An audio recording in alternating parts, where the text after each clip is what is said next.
Welcome, everybody, to a new edition of the No Man's Land webinar series on pre-modern Islamic manuscripts. My name, for those of you who are joining for the first time, is Bruno de Nicola. I'm the PI of the project No Man's Land, based at the Austrian Academy of Sciences at the Institute of Iranian Studies here in Vienna. And before introducing our speaker for today, as I always do, I will tell you a little bit about the format of the webinar. We asked our speaker to talk for around 40 to 50 minutes, which will be followed by a session of questions and answers.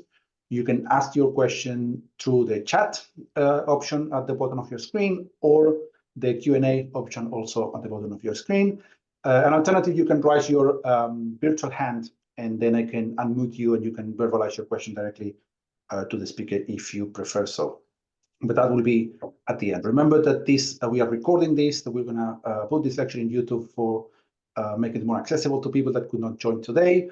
But the Q&A will not be recorded, so feel free to speak freely during the Q&A, that we won't post it anywhere. So today I have the great pleasure of introducing a former co-worker of mine and someone from whom I learned a big deal about medieval Anatolia back in the day when we worked together at the Islam Anatolia project at the University of St. Andrews, Dr. Sara Nur Yıldız, who is currently Professor of History at the Department of History at the Middle East Technical University in Ankara. She has published extensively on the history of Seljuk and Ottoman Anatolia, so I'm not going to quote all her articles that you can find everywhere. Just a few mentions to some of the books she edited recently on Seljuk of Anatolia, Court and Society, for example, in the medieval Middle East, back in 2013 with Andrew Peacock. Together we did with Andrew also Islam and Christianity in Medieval Anatolia back in 2015, and a bit later Islamic Literature and Intellectual Life in 14th and 15th century Anatolia. She edited also with Andrew Peacock. So all of this part of the work we did together back in the day in St. Andrews. She's currently working on the history of Erzincan in the Seljuk and Mongol period, with a focus on the economic aspect of trade and regional production as part of her recent collaboration with the ERC project Armenian Tangle, under the direction of Sara Pogosyan at the University of Firenze. Today, the title of her talk is the Samāʿ and Futuwwa in Ilkhanid Erzincan, Contextualizing the Multiple Compilation, Manuscript Ayasofya 2049. Sara, thank you very much for being with us today. The floor is all yours, and we're looking forward to your lecture. Okay, and yes, so I'm going to be talking about a manuscript, Ayasofya 2049, found in the Suleimani Library. And I'm revisiting it because it was actually first studied by the very famous Gülpınarlı, Abdülbaki Gülpınarlı, in 1949, 48, 49. He published an article on the futuwwa names, and he refers to this text. However, I'm going to focus on one particular text that he didn't deal with, and that deals with Erzincan in particular. Now, the text is a compilation of futuwwa, and there's even a text with on muruwwa and Samāʿ texts. Well, the Samāʿ text is actually about text on wajd, which is the ecstasy that occurs when someone is in the midst of a Samāʿ. And then I'm going to contextualize the text by looking at the number 15 out of the 16 different texts of this Mejmu'a in the Mongol period, by looking at how it can tell us about Ghazan Khan's period and his relationship with the Shiites in Baghdad, and what's called the Sunni Shiite rapprochement, which is a sectarian conflict that I will argue that we need to see this not just in a Mongol context, but look at how Baghdad was ruled in the 13th century, beginning with the founder of the futuwwa, the caliph, Naṣīr. And then I will focus on Erzincan, and looking at Mustawfi, a very important Ilkhanid period text from the 14th century, and conclude with a discussion about Samāʿ and how it is an important aspect of elite integration in imperial building, as we see with the Mongols, as well as how al-Flāqī can really give us a very good idea as to how Samāʿ functioned in creating elite and non-elite networks of various members of Futuwwa, Akhī, and of course al-Flāqī focuses on the Mevlana aspect. Now, to my text.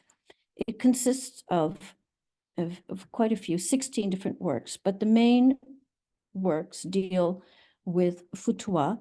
We begin with, okay, what's interesting about this text is how it ties together a kind of genealogy of the different Futuwwa texts. So we have Sulaiman. I can't really see my PowerPoint with this. Okay. I'm sorry, with this stuff from the Zoom. Anyway, so we have Sulami, who writes the most important the first text on the Futuwwa in the 11th century. Then we have a period which is well known, the Futuwwa period of the Caliphate. And this is an attempt to institutionalize the Futuwwa and Akhīs by making it a kind of tamed version. And then finally, we have the Mongol period, where we have most texts actually appear, yet at the same time, it's the Mongol period we know least is what happens to the Futuwwa. Like after the Caliphate goes, what happens to the Futuwwa? And we know a lot about Akhīs and mentions of Akhīs in Anatolia, but we still really haven't gotten a good grasp of this period because of a lot of problems, mainly because of a nationalist way of dealing with this period. Now, I would just a shout out to Andrew Peacock's latest book on Anatolia, Mongol period Anatolia. He has a chapter on the problem of Akhīs, and he very much argues against the prevailing view that the Akhīs were anti-Mongol, had nothing to do with the Mongols. They were in conflict constantly with the Mongols, and they represent a kind of independent Anatolian sort of movement during the Mongol period and post-Mongol period. But that doesn't really hold up as evidence shows. And in a way, this is an extension of Andrew Peacock's argument, this talk.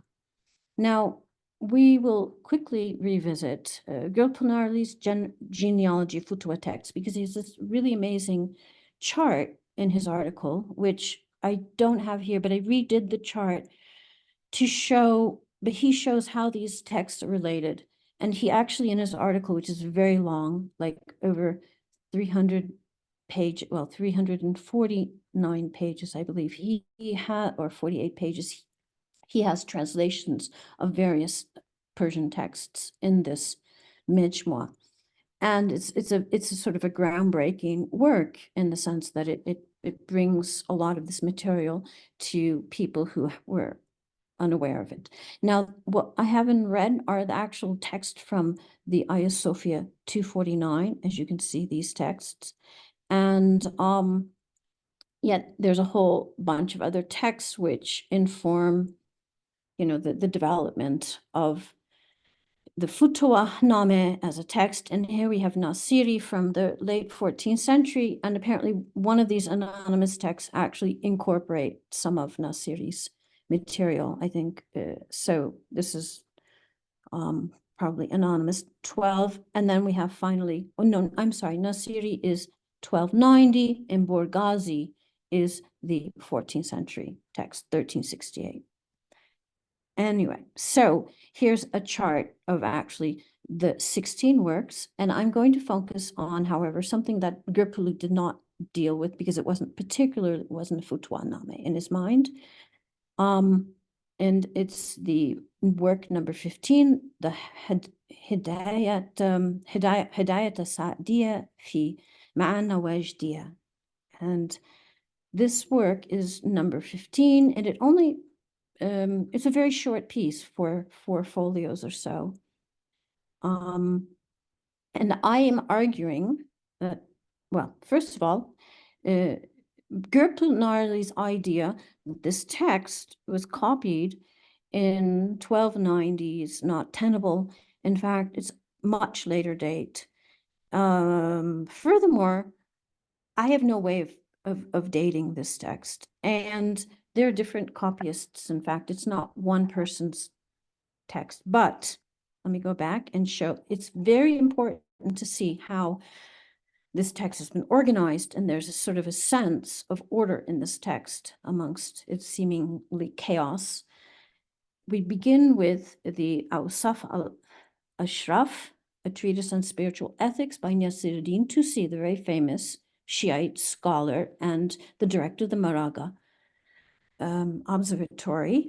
And the text basically ends, because actually the final work is just 1 folio, probably added on much later, I would assume. The final text then really in this compilation would be number 15, the text I'm going to focus on, which is also by a person with the nasab of nisba of al-Ṭūsī, Ahmad ibn Muhammad ibn al-Ṭūsī.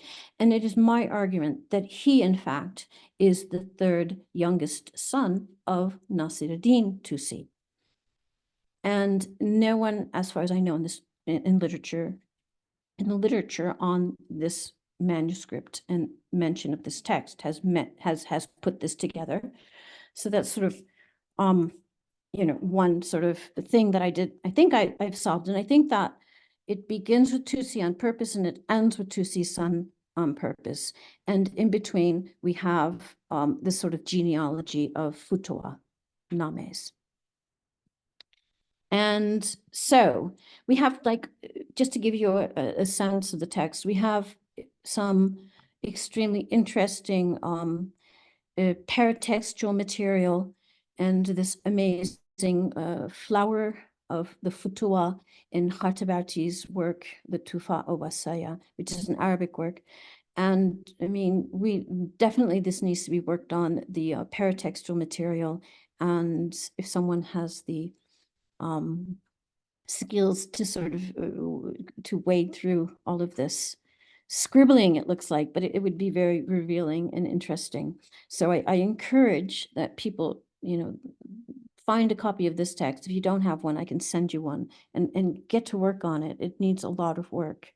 Now, to my work that I'm presenting and focusing on, the Hadiyah, which I translate as gift for Sa'd ad-Din, that is, regarding the stage of spiritual ecstasy. And the author is, I believe, the son of Naṣīr al-Ṭūsī.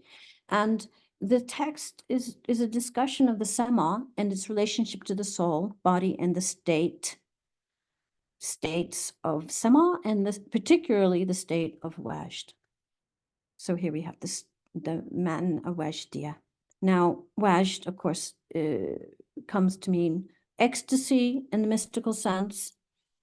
And I'm sure all of you know this, but of course, Samāʿ is this, the recitation that one listens to that can involve singing, dancing, as we know with Mevlana, with the whirling, etc., in order to create, or not in order to create, but that the spontaneous wajd will happen for those who are spiritually gifted. For indeed, some people have argued that wajd is a gift from God. And so, to Naṣīr ad-Din's son, he had 3 sons, and I was very lucky that we have the studies of, well, the Vakili and, of course, Hadi Jarati, whose really important work on Ṭūsī, his life and his patronage, mainly being having his main patron, of course, Atamalik Joviani, the governor of Baghdad. We are waiting for its publication. But I made use of the dissertation, and we can see here, like the text from As-Safadi, al-Wafiya bil-Wifayat, has specifically tells us a bit about Fakhruddin Ahmad, who was, well, he had a bad end. Like, well, I mean, in a sense, we can say that Savaji, his the person he wrote this text for, which I will talk about in a second, likewise was executed. He was a rival of Rashid ad-Din, and I'm also assuming that these conflicts of rivalry and accusations of stealing, of financial improprieties, etc., this was rife in the Ilkhanid period, and this is how apparently Naṣīr al-Ṭūsī's youngest son was killed. And so Washt, his work on the Washt, this is sort of, I just want to quickly point this out, the Kitāb Washt, this is the work which refers to how ecstatic states are from a gift from God, and of course this is this sense that one needs to defend the legitimacy religiously of Washt, because other jurists often would attack it. And so it was argued that in Samāʿ, Washt was lawful. Now, here is my text, and I made a preliminary attempt to translate the introduction, and what is really interesting about how he writes this is his use of a hadith from the Muslim Sahih, which is a very important collection of hadith, well, he writes, thus, the author of these words, Ahmad bin Muhammad al-Ṭūsī, thanks to divine providence and the exalted workings of the Lord, according to the words of the Sharia expert, Sahib al-Shar, quote, spirits are conscripted soldiers from among those whom they recognize in heaven from where they come. They become their allies in the world, and from those whom they do not recognize, they will not get along with, that is, in the world. In other words, this hadith, and this is how medieval commentators would explain it, was that similar souls, when they come across each other, they'd recognize each other because of the affinity between one another, and therefore bounded to one another. And the author continues. Okay, so the author declares that there was a true bond of affinity between him, and he writes, the weak one, and Sadamila wa-Din, the honorable vizier, the revered and pious Akhī, a man of purity, sincere virtue, and faithfulness, both in terms of knowledge and constitution. When the joyful and exuberant state of his heart and the sincerity of his soul became apparent during a Samāʿ in the city of Erzincan.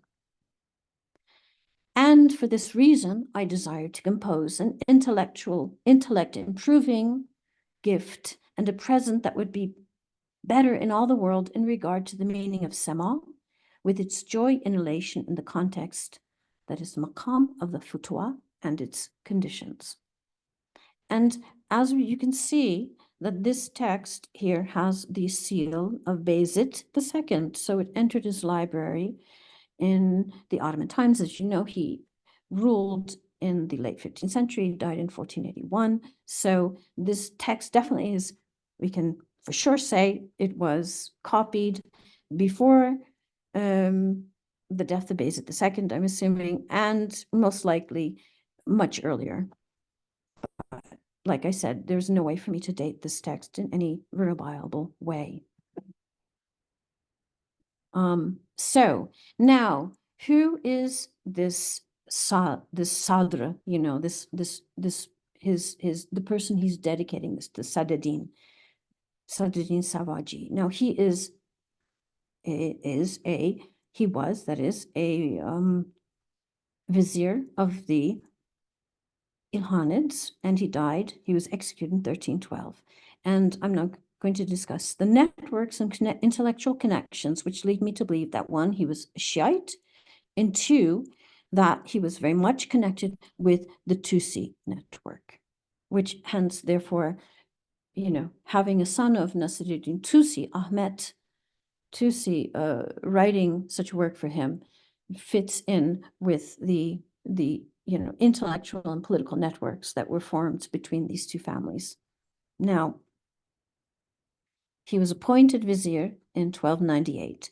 So we could say that the composition of this work, obviously by Ahmed Ṭūsī, was not any time before 1298, and of course it was before 1312. I have no idea how to date but it's basically a decade, from of the early period. Well, the decade of this going into Ilyās's rule. So I mean, it's hard to know when he wrote this, but it's pretty clear. It's end of 13th, early 14th century. Now, what's interesting is this: Saad-ed-Din's daughter was married to a certain Mongol emir, Taramtaz, who in fact was a Shiite. And he served as a foster parent to Ghazan as a child, and therefore was considered a muqarrab and inaq, that is intimate of Ghazan. And later he rose to be a senior emir under Ilyās.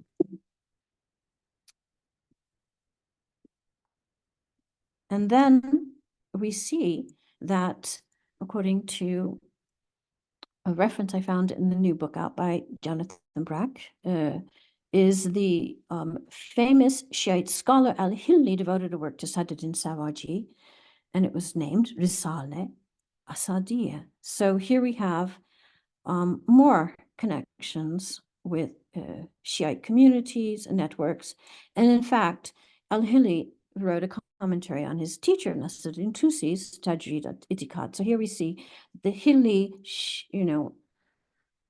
was very much part of the Naṣīr Ṭūsī network as well. And then we can throw in even here, Qutb ibn Mahmud Shirazi, the very, very famous scholar, who was also a student and protege of Naṣīr Ṭūsī, not a Shiite, but nevertheless, he was in this circle, and he dedicated the Sharh Qanun ibn Sina to Saad-ed-Din Sawāģī. Now, this I found extremely interesting and needs to be looked into further.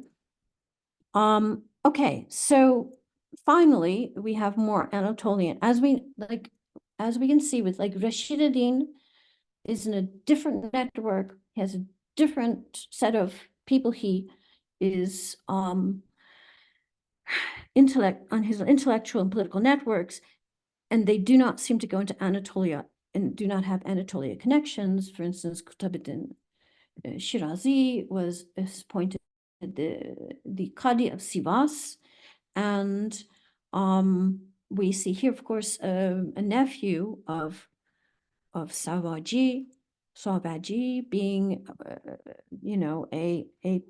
a Mustawfi. And he, in fact, is referred to by the early 14th century Anatolian history, Aksarayi, as, being in a very positive light. And even Rashid ad-Din makes a brief mention of this person and his relationship to Anatolia. What's also important to mention is that we know very little about Saad-ed-Din Sawāģī because he was being a great enemy of Rashid ad-Din, and Rashid ad-Din being the one who actually wrote the history, he's kind of written out of the history. So, it's really a task to sort of reconstruct his life and networks. Now, I'm going to move on to my main argument here, but I can go, okay. I'm going to quickly rip through this then. So now basically there's this idea in the literature that we see a Sunni Shiite rapprochement, where you see Sunnis and Shiites working together and getting along. And this is the result of Mongol policy, and that this is like a new thing that we see. However, I think it's really important to go back to al-Naṣīr, the caliph, who actually created the futuwwa, and understand why he actually was reforming the futuwwa, and seeing that this Sunni Shiite rapprochement is way before the Mongols.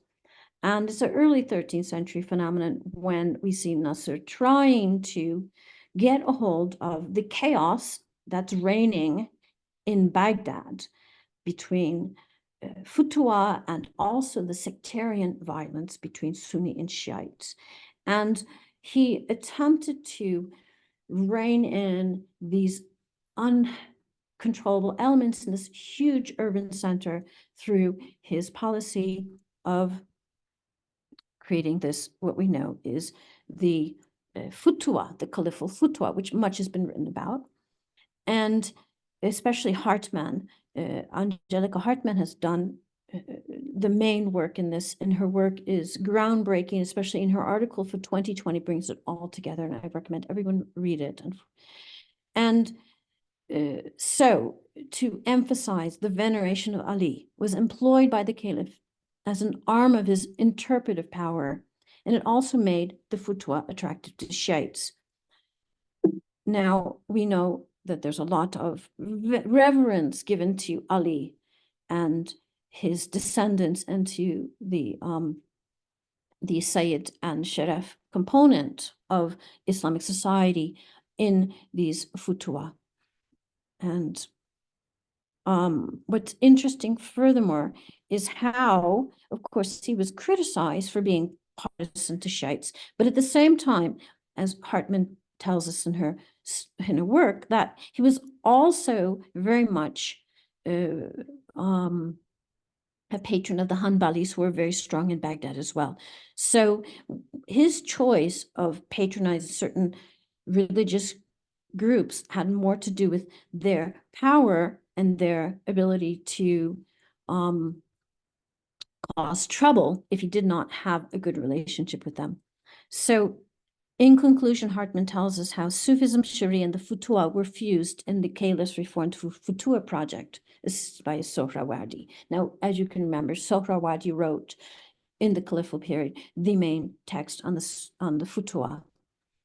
And so he had a very interesting theory of the caliphate. It was a, as Hartman argues, it was a new way of projecting the caliphal power, no longer relying on ijma in the scholarly community, and it was very controversial, nevertheless. Now, what we see with Ghazan's reign is that he was very much interested in gaining control over Baghdad, which in a very similar way, and this is my argument, in a very similar way that the caliph did, because it was very important for Ghazan to control Baghdad when he was involved in conflict with the Mamluks. And in 1298-99, just around the time, just right after he appointed Sāvāģī as the vizier, and also Rashid ad-Din as a kind of well, there's a controversy as to what the relationship was. It was ambiguous, but it seems that Sāvāģī was the main vizier and Rashid ad-Din was subordinate to him. Anyway, Ghazan invested heavily in the city of Baghdad, and he likewise spent time at the shrine of Ali and at Najaf, and he spent a lot of time trying to integrate himself with important Shiite scholars and figures. And this, like I said, is what I argue is readapting early caliphal strategies for the Mongol period, maintaining order in Baghdad in light of sectarian disturbances, and a continuation of late caliphal policy and finally, this is part of his whole attempt to legitimize himself. And now finally, let's move to Erzincan. Now, what's interesting about looking at the revenues of in Mustawfi. It's a very late work, and I would never ever say what Mustawfi writes is completely true, but it does reflect some kind of reality. And what we see here is how the main revenue that goes to the treasury of the Ilkhanid was Tabriz, which is also the main emporium between the trade routes of east and west, between Italy and India. And we can see the huge amount of revenue is coming from Tabriz. Now, we do not have Khorasan in this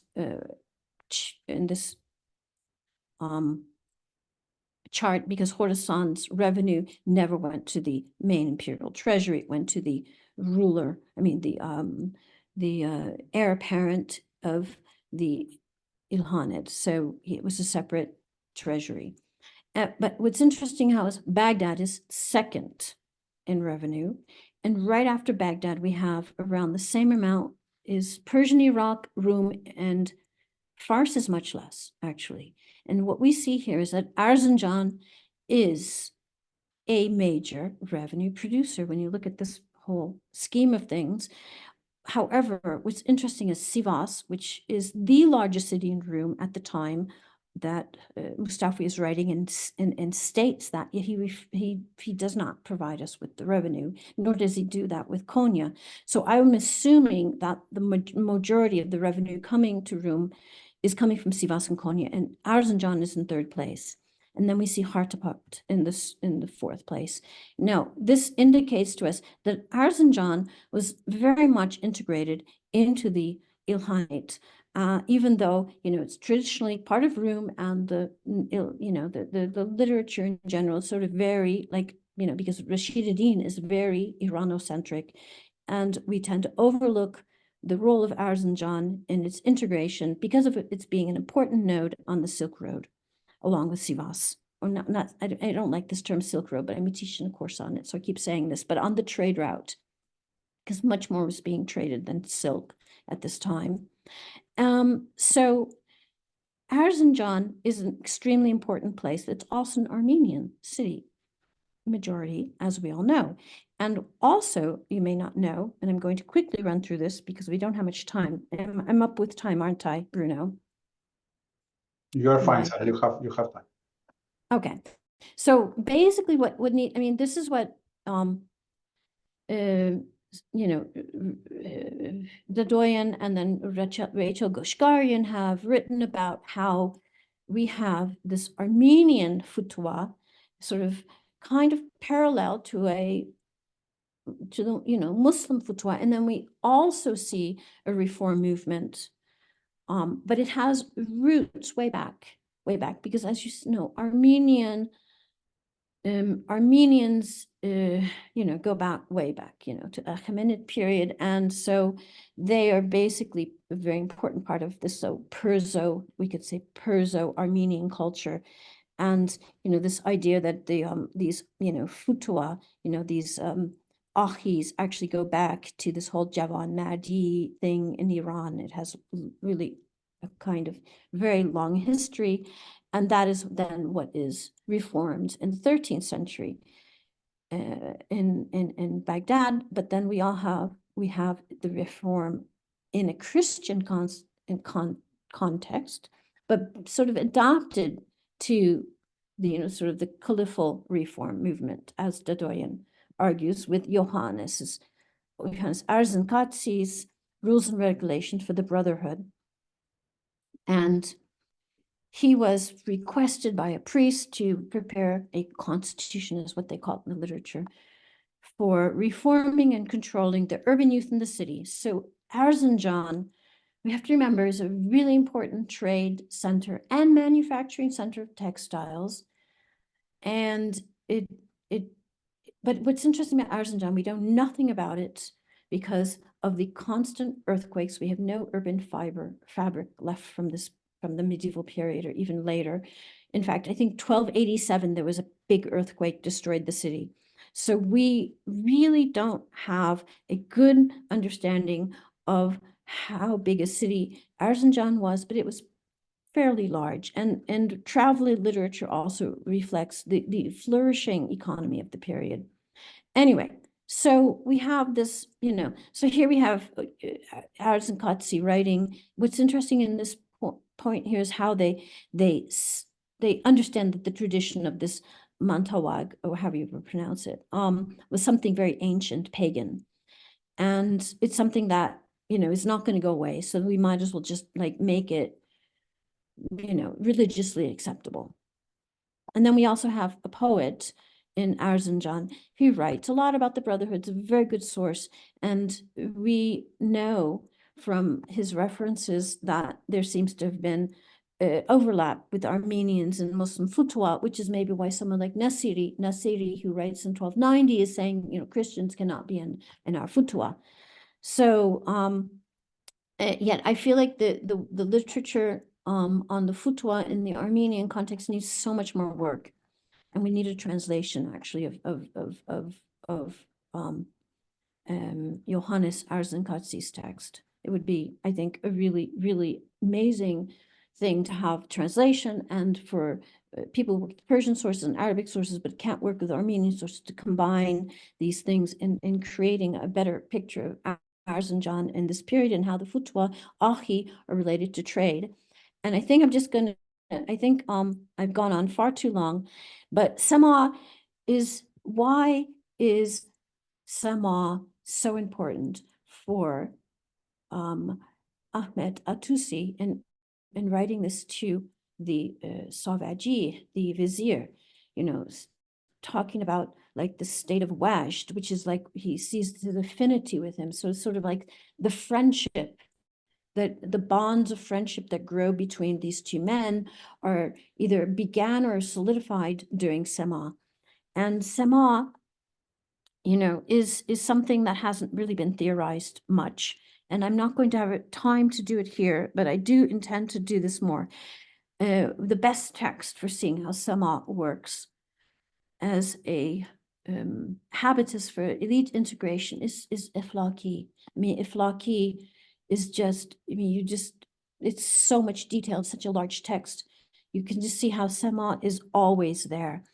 And his Menaqib al-Arafin, right, from the 14th century.